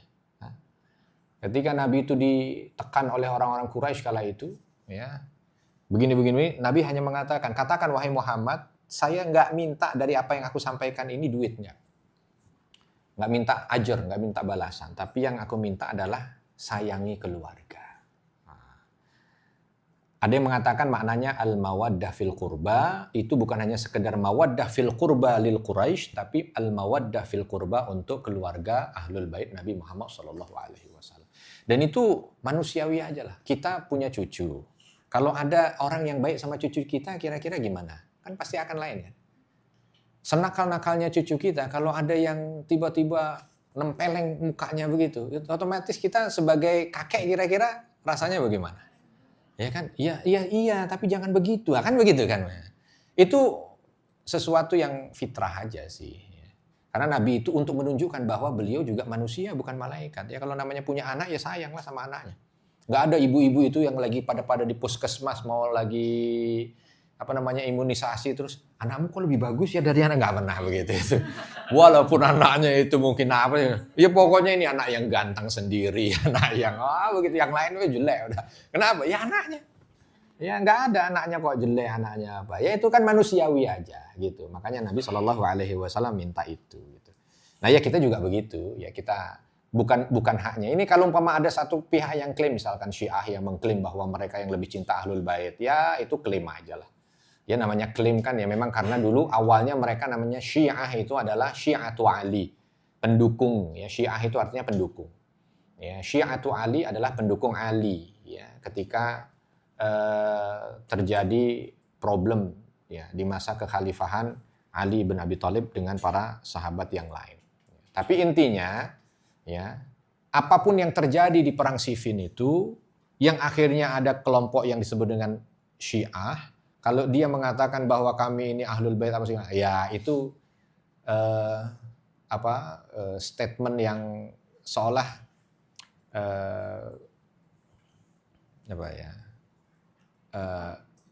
hanya ungkapan mereka aja atau ngaku-ngaku gitu ya, semuanya Ahlul Bait. Kita nggak boleh kita gara-gara itu diambil oleh orang terus langsung kita tidak suka dengan itu, enggak juga. Mereka nggak ada salahnya kan Ahlul Bait itu. Kenapa gitu? Perkara nanti contoh misalkan ada aliran sesat yang sholatnya cuma asar aja. Terus apakah kalau ada orang yang nggak sesat dia sholat asar langsung kita bilang, kok kamu sholat asar nih? Lah, ini sholat asar ini kan syariat. Saya sholat subuh, duhur, asar, maghrib. Perkara ada aliran sesat yang sholatnya cuma asar, itu urusannya dia. Terus dia ngaku-ngaku asar adalah hak kami. Nggak bisa lah. Asar bukan hak Anda. Memang Anda dari awal sudah salah. Gitu. Ya, memang Anda dari awal sudah salah. Kalau dengan asar ya kita kerjakan. Ya. Orang ini punya kita. Seperti ketika Nabi menghadapi orang-orang Yahudi di Madinah. Kenapa kamu puasa tanggal ini? Ya saya puasa tanggal Asyura ini sebab dulu Nabi Musa diselamatkan oleh Allah di tanggal ini. Kata Nabi singkat, kami lebih berhak. Terhadap Musa dibanding kalian. Ya kita juga begitu. Kenapa kamu begini? Ya karena cintanya. Kami lebih berhak untuk cinta kepada keluarga Nabi dibanding dengan siapapun. Sebab kami ini umat Nabi Muhammad SAW. Nah begitu kurang lebih. Iya. Itu Ahlul Bait. Jadi kalau kalimat Ahlul Bait udah langsung jangan Syiah. Enggak, salah. Kita yang salah. Ya, sebab Ahlul Bait itu kalimat yang diucapkan oleh dulu para sahabat menyebutnya juga begitu gitu kan. Ya perkara sekarang diambil oleh orang seolah dilegalisasi ini adalah milik mereka, itu bukan salahnya Ahlul Bait, bukan, tapi salahnya mereka. Sama bukan salahnya sholat asarnya gitu, tapi salahnya mereka yang sesat sholatnya hanya asar saja. Kurang lebih begitu. Ustaz, makanya, Ya. Tadi yang mengenai pakaian, Ustaz. Kebetulan kemarin anak gadis nanyain, kayaknya dia nggak nanyain ke abinya deh. Dia nanyain pengen tahu yang Rasulullah tuh kayak Masya Allah fashionable banget, kayak tiap musim berbeda gitu diceritakan. Nah kalau ada, maaf nih ya bapak-bapak yang masih muda juga, ada laki-laki yang selalu pakai celana yang naik gitu loh, cingkrang gitu, apa emang begitu ya? Iya, celana cingkrang. Iya. Bapaknya juga cingkrang nih celananya. Bagaimana dengan celana cingkrang? Celana cingkrang ini Nabi SAW menyampaikan dalam hadisnya yang sahih dan banyak redaksinya juga kan, bahwa orang-orang yang dia itu ketika berpakaian celananya itu di bawah mata kaki, maka ini neraka bagiannya. Ya. Jadi kalau ada orang pakai celana terus di bawah mata kaki, itu rata-rata begitu. Kalau enggak redaksinya itu neraka, kalau enggak redaksinya itu tidak cium bau surga, kalau enggak redaksinya itu tidak dilihat Allah. Nah, gitu kan redaksinya ngeri-ngeri semua nih. Cuman memang di antara redaksi yang ada itu ada pengikatnya dengan kalimat sombong. Artinya bukan cuman sekedar di bawah mata kaki, tapi ada alasan yang jauh lebih. Iya, Pak. Iya. Ya, ada alasan yang lebih. Makanya kalau kita bicara usul fiqh, itu orang kalau lagi bicara tentang sebuah hukum jangan ambil satu hadis terus langsung sudah itu dijadikan patokan, nggak bisa. Kalau ingin menyampaikan satu hukum, menelurkan satu hukum, mengeluarkan satu hukum, kumpulkan semua hadis yang berkaitan dengan itu tanpa terkecuali. Kumpulkan semuanya. Ada berapa hadis? Ada 10 hadis, ada 11 hadis, ada 70 hadis, ada 100 hadis. Lalu dikelola hadis itu. Ya. Sehingga nanti ketemu benang merahnya. Nah, kesimpulan ini yang bisa menjadi hukum. Ya. Kesimpulan itu yang menjadi hukum. Makanya ketika ada kalimat di situ disebutkan sebab, ya, disebutkan sebab, dan biasanya kalau kita lihat dari hadis-hadis Nabi, ketika ada hadis-hadis umum dan ada hadis-hadis khusus, apalagi hadis khusus itu menyebutkan sebab, maka hukum itu berlaku jika sebab yang disebutkan itu ada. Kalau tidak ada, maka dia tidak berlaku. Ya. Kalau tidak ada, maka dia tidak berlaku. Nah, ini disebutkan sebabnya di sana kalau dia itu sombong. Ya, artinya kalau umpama dia nggak sombong, ya enggak. Ya, kalau dia tidak sombong, maka tidak. Artinya yang menjadi titik utamanya adalah sombongnya. Mau pakai pakaian apapun, kalau dia ketika makainya itu sombong, ya itu masuk dalam hadis itu. Allah nggak akan lihat dia, Allah tidak akan dia tidak akan mencium bau surga, dia akan dimasukkan ke neraka.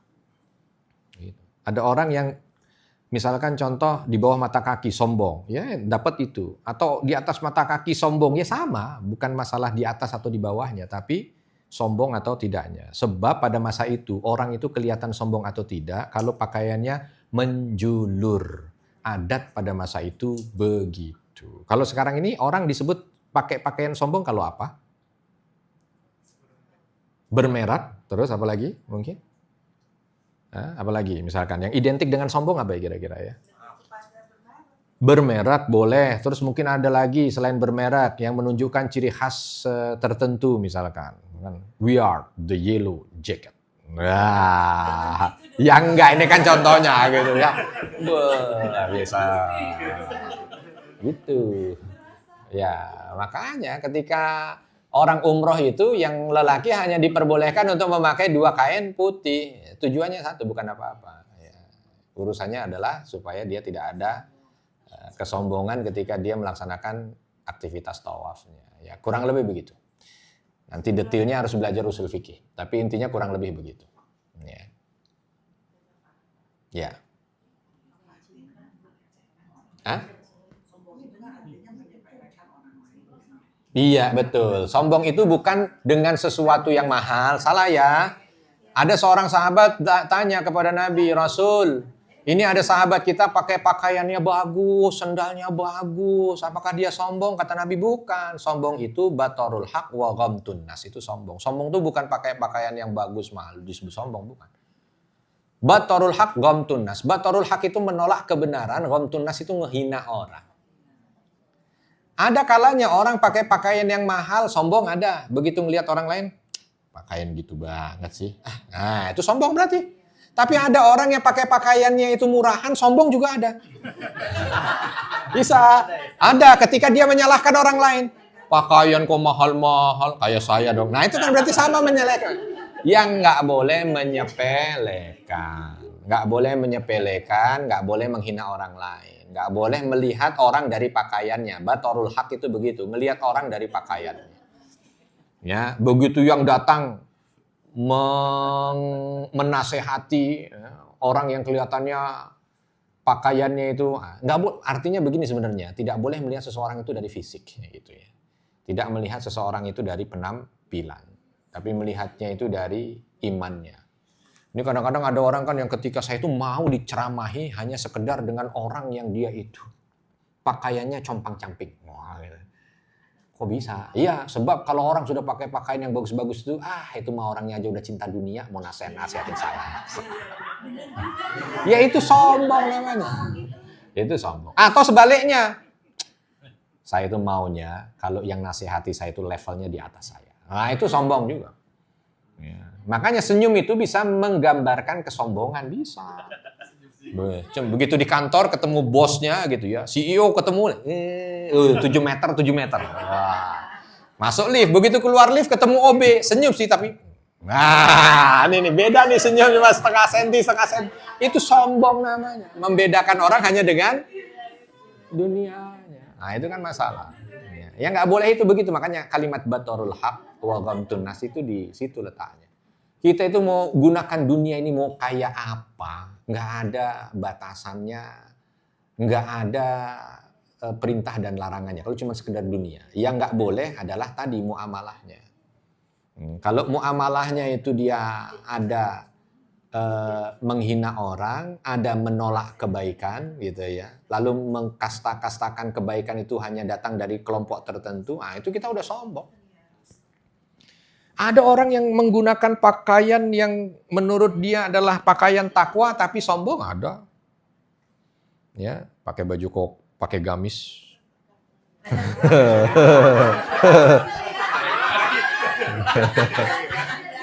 Ya. Iya, marah. Ah, itu ahlul bait nih. Itu praktek ahlul bait.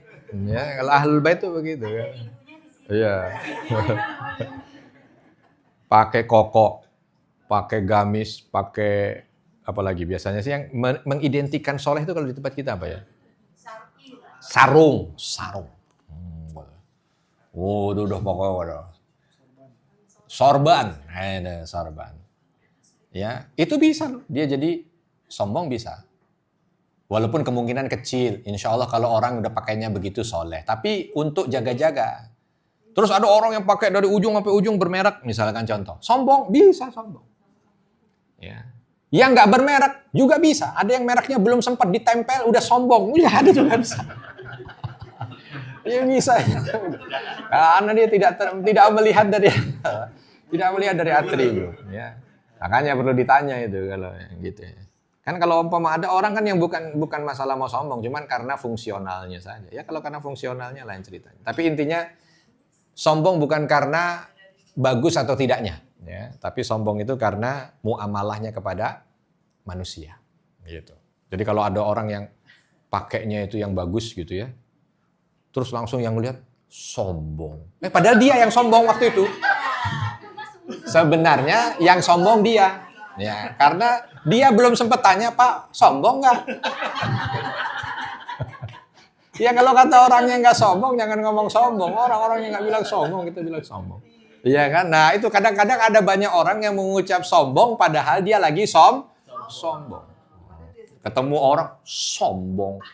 Kata malaikat, kalau bisa nyolek tuh malaikat, yang sombong bukan sombong, Pak. Sini Pak yang sombong.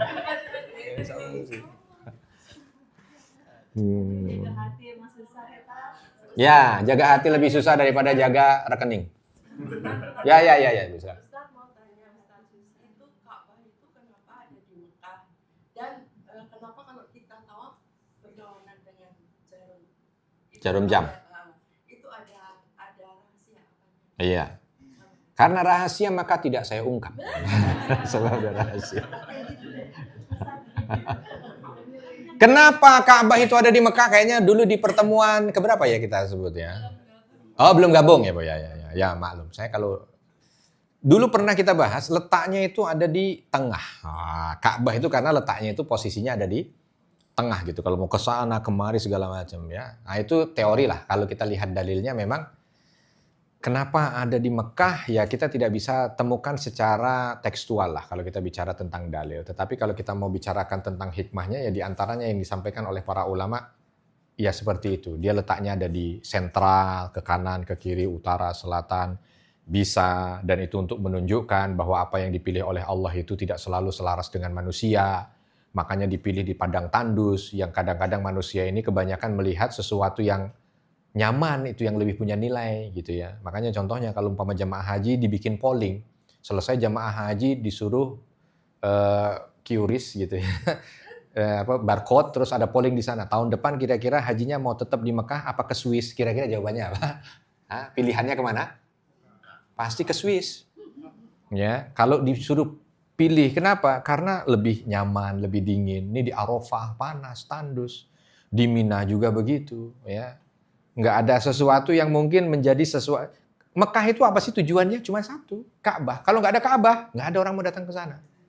Ada bahagian belahan bumi yang lain ini mungkin relatif lebih nyaman kalau kita datang. Makanya kita datang. Kenapa ke sana? Suhunya enak. Kenapa ke sana? Pemandangannya indah. Kenapa ke sana? Bisa buat healing. Kenapa ke sana? Bisa ini. Kenapa? Tapi kalau ke Makkah, hanya Ka'bah.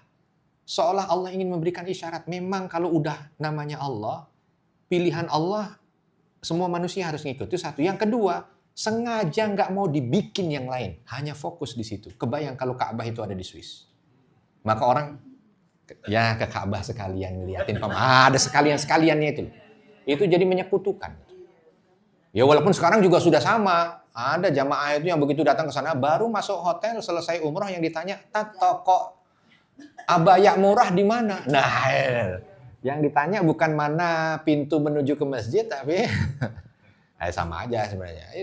Diletakkan di lembah yang kalau secara teori selera manusia nggak ada yang lain, supaya yang udah fokusnya cuma di situ, bukan fokus yang lain. Coba bayangkan kalau Ka'bah itu letaknya ada di satu pegunungan hijau yang kanannya ada air terjun, yang kirinya ada danau. Iya, salfok udah. Ya. Oh, udah salfok. Orang sekarang baru ada Zam-Zam Tower aja sudah pada salfok. Fotonya bukan Ka'bah, misalkan contoh gitu kan. Wah. Gimana kalau yang lain? Nah, gitu kan. Gimana kalau yang lain? Gitulah kurang lebih lah kalau bicara hikmah. Muter berlawanan jarum jam. Nggak tahu lah saya. Muter berlawanan jarum jam. Ya, mungkin karena inilah dia nggak tahu. Iya. Sharing ya, sharing boleh. Iya. Iya. Kalau dikaitkan dengan keilmuan, Mm-mm. hukum energi itu kita pernah belajar ya. Mm-mm. Kalau benda itu mengelilingi, ini kayak dulu saya ingat waktu SMA. Iya. Jempol betul. Punya Ke atasnya itu lebih kuat. Oh ya. Boleh. Berdoa ya mungkin boleh. Ya itu hikmah. Jadi kalau searah jarum jam itu dia tidak ke atas, ya, kurang ke atasnya. Makanya dibikin kayak putaran dinamo sehingga bisa menghasilkan listrik. Ya boleh juga, nggak apa-apa. Kan itu kan kajian ilmiah. Ya kita melihatnya aja. Sebab kalau dilihat dari dalilnya memang tidak ada. Kenapa harus lawan? Karena jarum jam itu baru ada sekarang, Bu. Zaman dulu nggak ada juga. Zaman Nabi nggak ada jarum jam. Ya kan, zaman Nabi kan belum ada jarum jam. Jadi ya Nabi nggak mikirin itu sesuai jarum jam atau enggak. Karena kalau kita tanya sama sahabat Umar, jam apa? Begitu kan. Karena nggak ada jarum jam. Ya jangan dikira kalau umpama untuk menentukan sholat pada masa itu nunggu jam. Nggak ada. Bilal nggak ngeliatin jam. Apalagi punya alarm. Ya enggak. Makanya kenapa ditunjuk rahasia Bilal menjadi muadzin itu bukan hanya sekedar karena suaranya bagus, bukan. Karena dia orangnya amanah. Orang dulu nggak ada jam. Kalau sekarang ini semua orang udah tahu waktu sholat. Kalau dulu yang tahu waktu sholat hanya yang ditugaskan menjadi muadzin, karena dia yang akan ngelihat matahari. Karena yang menjadi tolok ukur itu kan matahari. Ya. Dan orang semua percaya aja dengan beliau. Kalau sekarang ini, contoh bulan Ramadan, ada orang adzan lebih awal 5 menit. Kira-kira protes nggak yang lain? Protes. Sebab apa? Udah tahu semua jadwalnya. Lah kurang 5 menit udah azan. Nah begitu. Kalau dulu nggak ada. Orang nggak punya jam. Jadi semua ngikut aja dengan yang ini. Nah begitu. Ya. Jadi begitu azan nih. Kalau orangnya nggak amanah, bahaya. Ada orang yang udah nggak nahan lagi deketin Bilal. Ya, udah mau buka puasa misalkan ya kan. Makanya itu kekuatan amanah, bukan cuma suaranya yang diantaranya suaranya bagus, tapi beliau itu amanah. Ya, beliau amanah, beliau itu konsisten. Jadi kalau udah jamnya nggak pakai disuruh-suruh ngeliatin. Wah, benar waktunya. Ya, benar. Walaupun kadang-kadang Nabi yang lebih melihat waktu dan akhirnya mengingatkan Bilal ada masanya begitu. Ya, tapi begitulah dia. Ya.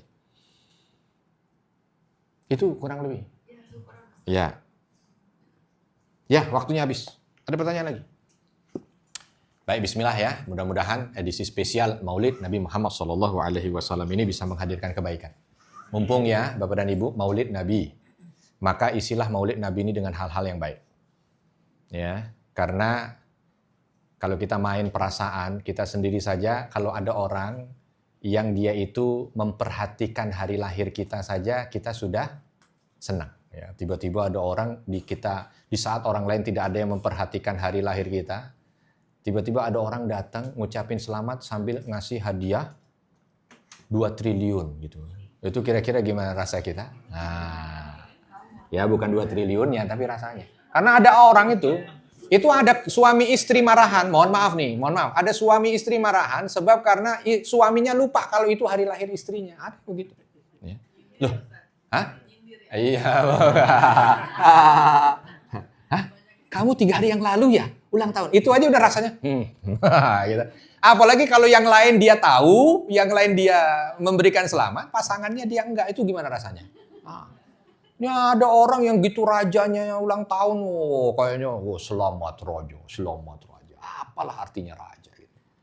Negaranya ulang tahun, apalah artinya negara? Enggak ada yang jauh lebih mulia di atas muka bumi ini kecuali Nabi Muhammad SAW. Maka ketika kita berbahagia dengan itu, Nabi dulu pernah memberikan spill-nya. Spill itu apa ya? Bocoran. Di antara bocorannya apa? Ketika Nabi ditanya, Nabi, kenapa puasa di hari Senin? Di antara yang disampaikan oleh Nabi, kenapa puasa di hari Senin? Apa jawabannya? Karena di hari ini aku dilahirkan. Itu kalau orangnya punya perasaan, punya hati, dapat apa yang disampaikan oleh Nabi itu. Artinya, aku ini peduli dengan waktu aku dilahirkan. Ya kalau kamu yang betul-betul sayang sama saya, iya perhatikan juga. Ya sama kayak saya gitu kan, ngomong sama Pak Sisko, hari ini saya ulang tahun. Nah gitu ya. Kira-kira ada isyarat apa itu? Itu. Kata Pak Sisko, ya biar. Oh iya makasih ya. Gitu aja itu udah rasa. Tuh ya ini tuh. Udahlah, pokoknya kita ini mengungkapkan cinta kepada Nabi ini dengan beraneka ragam model ya. Selama dia itu mengungkapkan cinta kepada nabinya, semua orang punya ungkapan macam-macam dan tidak boleh ungkapan cinta itu diseragamkan. Itu mustahil karena cinta itu adalah karsa, seni. Pak RT aja ketika bilang, pokoknya Bapak dan Ibu, untuk RT saya, kalau ada yang ingin mengungkapkan cinta pada suaminya, caranya harus ini saja, nggak boleh yang lain. Kira-kira diprotes nggak sama warga? Diprotes. Kok ngatur masalah cinta? Ya kalau masalah cinta ada yang macam-macam. Ada yang ngajaknya, suami itu saat ungkapan cintanya kepada istri hanya diajak makan di pinggir kali. Ada. Tapi kalinya di Turki. Ya gitu kan. Ya Pak Bosporus. Itu kan. Ada yang cuma diajak jogging. Kanan, kiri, depan, belakang, muter aja cuman di sofa Marwah. Ada juga begitu. Ada yang cuma diajak muter aja. Itu kalau lagi sayang sama istri saya ajak muter aja. Tapi yang dimuterin Ka'bah. Gitu kan ya. Lain-lain orang yang nggak bisa disalahkan kan. Kamu ini kok ungkapan cinta sama istri kok diajak umroh. Ya nggak bisa nyalain orang. Ungkapan cinta beda-beda. Ya. Oleh sebab itu ya ini saya menyampaikan karena kalau di masa maulid begini ini kayaknya kita ini banyak mengikuti hal-hal yang sebenarnya harus banyak kita telaah lebih dalam. Jangan masa di mana kita itu harusnya mengingat Nabi dan mencintai Nabi justru menjadi perpecahan. Yang terpenting kita faham bersama, jangan dalam apapun bentuknya ada nilai kemaksiatan. Enggak, jangan. Contoh, ada orang mau bilang maulid, tapi sambil minum khamr. Oh iya, itu bukan maulidnya yang salah, minum khamrnya. Ya. Begitu maulid ternyata apalagi dia misalkan berlebihan seolah mengagung-agungkan Nabi sampai pada derajat Tuhan misalkan atau derajat Allah. Ya bukan maulidnya yang salah, tapi menaikkan derajat Nabi sampai derajat uluhiyah itu yang salah gitu kan. Jadi harus pandai untuk meletakkannya. Saya takutnya begini, saya cuma takutnya begini. Gara-gara kita itu tidak suka dengan orang-orang yang mencintai Nabi dengan cara mereka, Nabi tersinggung. Itu aja yang saya nggak suka. Ya, itu yang saya nggak suka. Bayangkan kalau nanti di akhirat Nabi tidak mau lihat kita. Sebab karena ada pernah orang berusaha untuk mencintainya, tapi kita menyepelekannya atau kita memandang sebelah mata. Itu aja yang harus kita jaga gitu. Ya, perkara nanti urusannya dia dengan Allah dan lain sebagainya, kalau umpama itu dasarnya cinta ya sudahlah. Ya. Semua punya rasa, semua punya cara yang berbeda. Nggak bisa orang seluruh dunia, apalagi ini udah lintas zaman, lintas masa. Ya sudahlah, kalau memang punya cara yang khusus dari mereka begini caranya. Kita saat ini edisi spesial, inilah cara kita mencintai Nabi. Apa cara kita? Cara kita adalah buka kitabnya, kita cerita tentang baginda Nabi Muhammad SAW. Itu cara kita.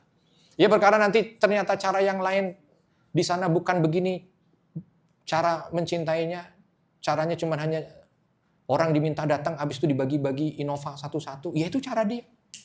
Ya, kira-kira enak mana? Enak datang ke sini apa ke sana? Jangan ke sana lah, itu kan sudah. Ini udah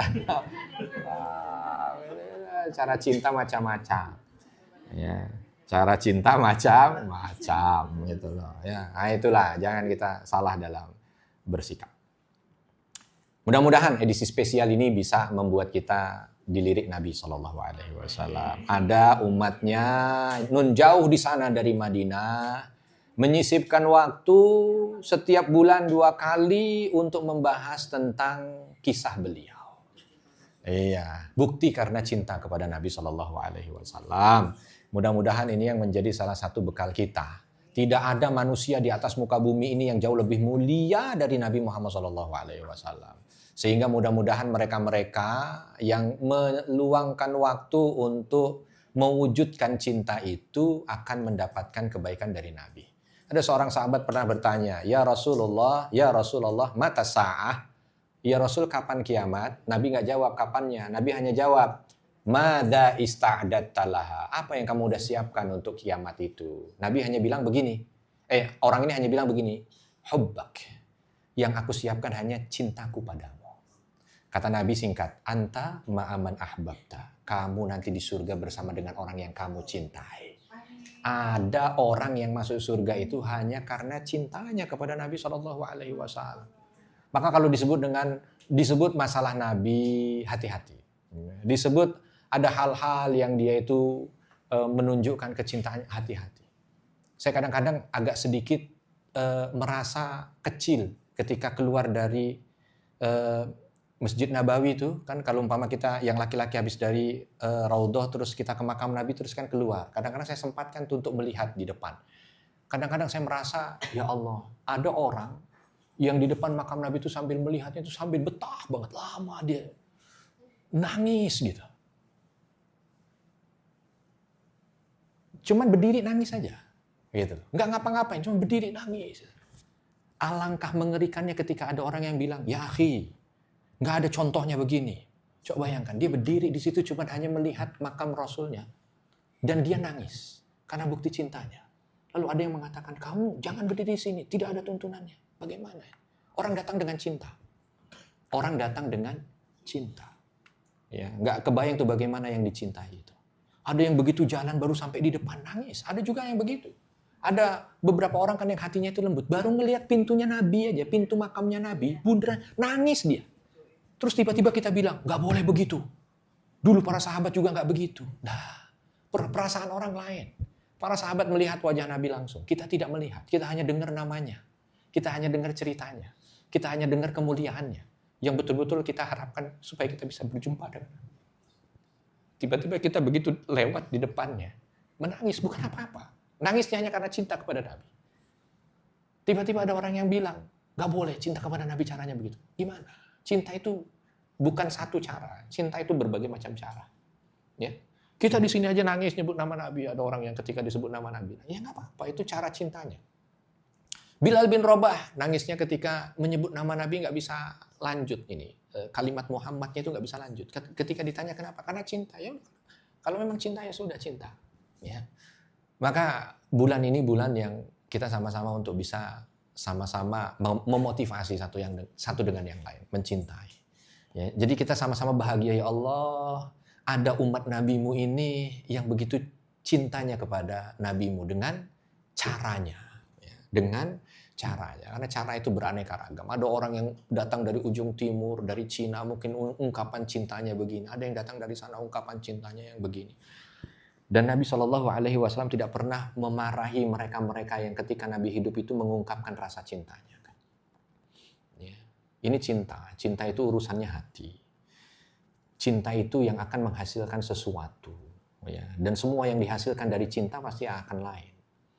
Ya. Kita melihat ada hasil pakaian, ada hasil warna, ada hasil apa. Itu kalau nggak dihasilkan dengan cinta lain. Tapi kalau dihasilkan dengan cinta akan berbeda.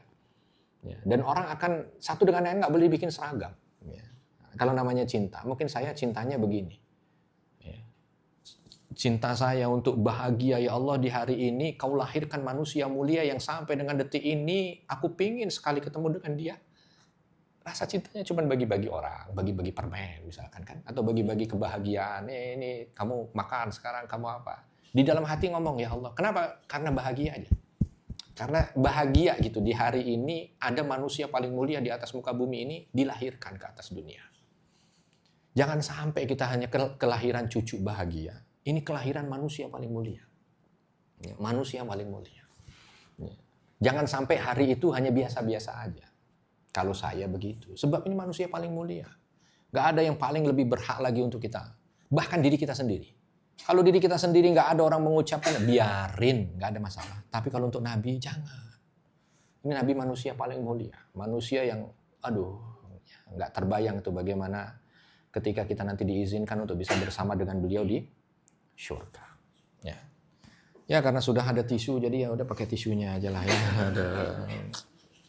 Nggak apa-apa, mudah-mudahan ini jadi air mata yang menjadi bukti di sisi Nabi SAW nanti.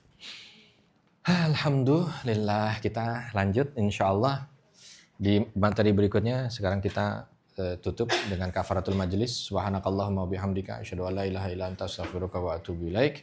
Assalamualaikum warahmatullahi wabarakatuh.